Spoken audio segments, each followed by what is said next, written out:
there must be mass action. There must be mass action. I continue to say people must come out to the street.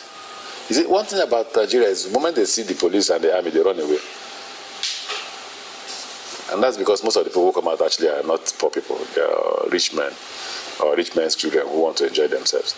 The day the poor hit the street, then all of us will be on the run. All of you will be on the run? Yeah, including you. You're already on the run, so you're in America here. Yeah, you're right. But seriously, are there times that when the elites, the people in political power in Nigeria, the rich people, which you all meet all the time, are there times that you're afraid that one day the poor could actually come out? No, I don't know about others, but me, I do. You do? Yeah, I do. I believe that one day, if we're not careful, in fact, what we're doing, if you ask me, is not revolutionary. What we're doing, the 7 of us and the rest governors who support us, is to save the ruling class from themselves.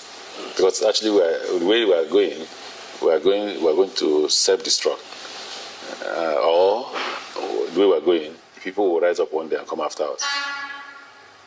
Do you think other people are worried about that? No, I don't know. I've never had that discussion. I know people are worried about the way the country is going, but I don't know whether they are worried to the point that there could be a revolution by the poor.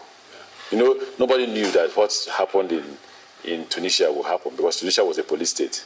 Don't forget that. Yeah. But it took the burning of one person. Self-immolation. Yes. That got Tunisia to where it is now.